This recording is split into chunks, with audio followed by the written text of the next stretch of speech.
Ya, jika iradiansi kedua sumber adalah sama, yaitu I1 yang ini itu sama dengan I2 yang ini, dan kita katakan sebagai I0, jadi I1 dan I2 inilah I0, maka ungkapan intensitas totalnya menjadi ini 2I0 1 plus cos delta. Sekarang ini trik saja Anda ubah cos delta menjadi cos 2 kali delta per 2. Ingat, cos 2 delta ada ungkapan trigonometrinya, maka ungkapan ini bisa Anda dapatkan.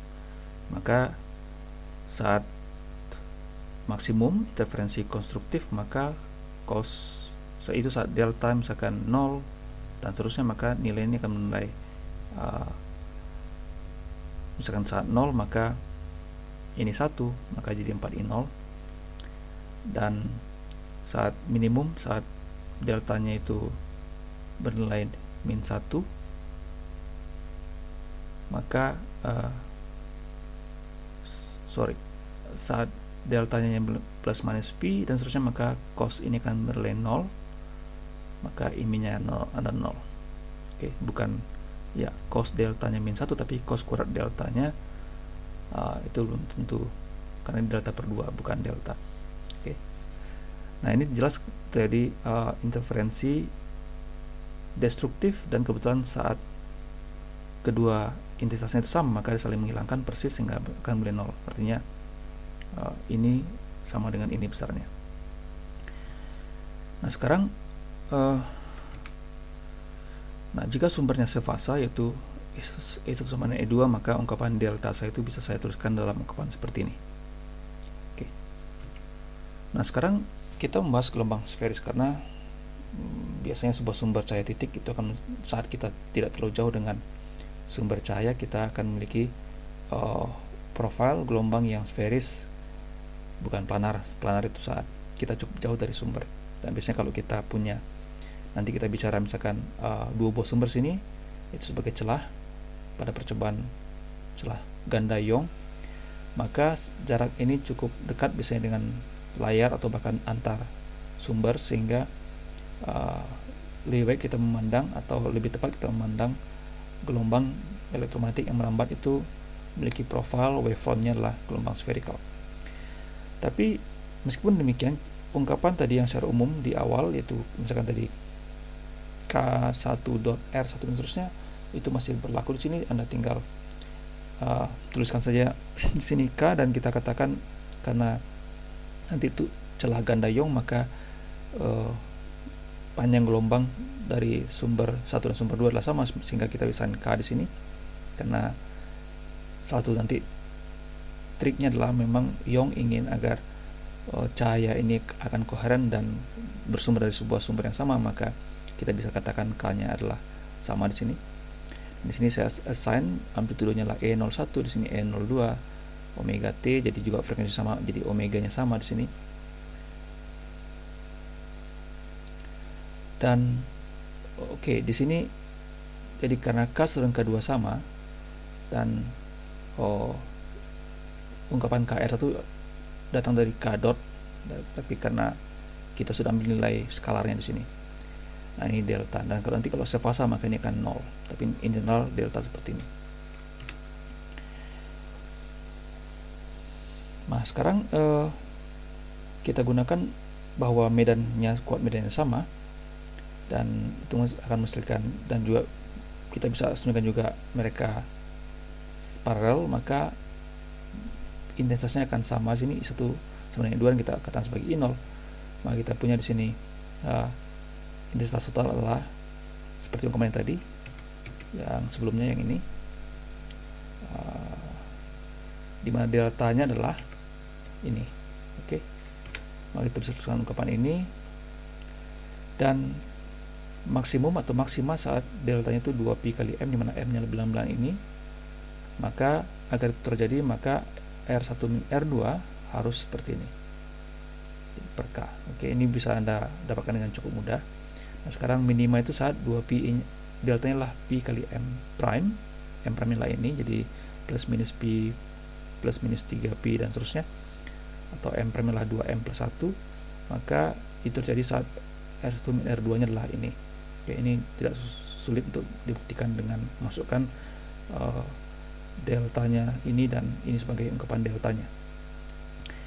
Nah, sekarang jika sumbernya sefasa, jadi saat misalkan ini minimum, ini maksimum, jadi satu fasa, maka ini akan 0, ungkapannya lebih sederhana, maka maksimal dari saat panjang jalan yang dilalui cahaya 1. Jadi ingat, apa itu R1? Itu adalah jalan yang ditempuh oleh cahaya dari sumber 1 sampai ke titik P, dan R2 adalah jalan yang ditempuh dari sumber 2 ke titik P, di mana titik P adalah terjadi interferensi gelombang atau superposisi.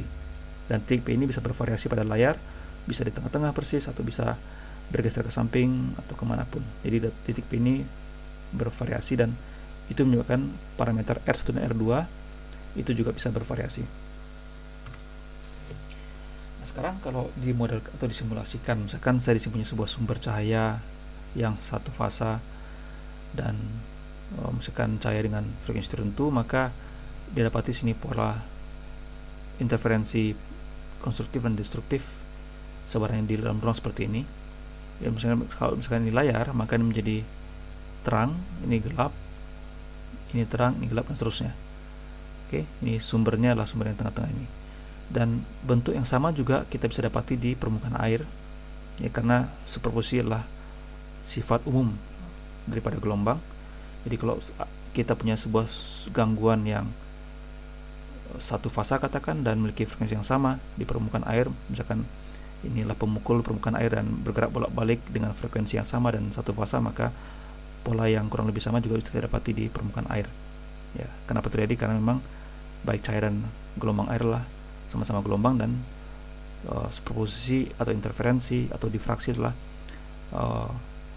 sifat atau perilaku gelombang secara umum.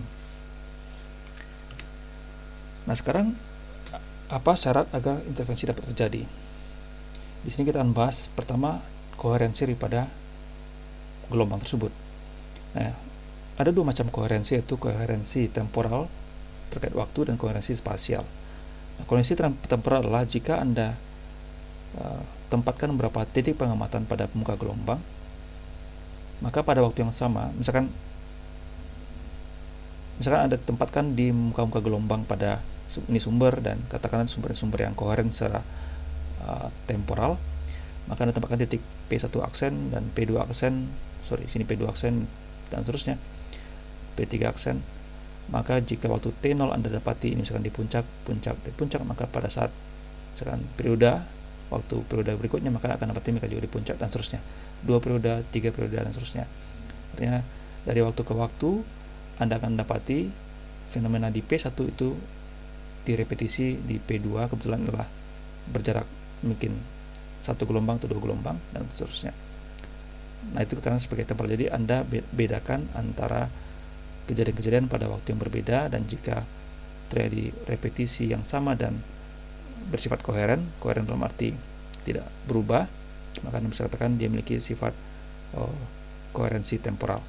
Nah, sekarang kalau spasial, misalkan di sini perhatikan P1 di sini dan P2, dan ini adalah gelombang sferis, maka jika gelombang ini secara spasial dia bersifat koheren, maka jika P2 itu maksimum, maka P1 juga maksimum. Saat P2 minimum, P1 juga minimum, dan seterusnya. Dan ini kita pahami kenapa itu terjadi, karena inilah muka gelombang yang satu muka gelombang. Nah, tapi di sini diperhatikan bahwa gelombangnya tidak lagi bersifat temporal koherensinya, karena di sini ada semacam artinya beda waktu dari misalkan sini tarik garis putus-putus dengan garis tidak putus terdekat, di sini itu tidak sama dengan di sini. Artinya kalau di sini terjadi pengulangan gelombang atau pengulangan puncak dalam waktu misalkan 1 detik, di sini mungkin terjadi dalam waktu mungkin 10 detik atau 5 detik berbeda, maka kita bisa katakan gelombang ini mungkin koheren secara spasial tapi tidak secara temporal. Namun demikian, biasanya ada range atau waktu atau panjang di mana sifat koherensi temporal terjaga meskipun tidak berlaku seterusnya. Artinya di sini perhatikan dalam rentang delta LC atau nanti delta TC waktu C, koherensi C itu, maka masih terdapat koherensi bersifat temporal di sini dan juga spasial.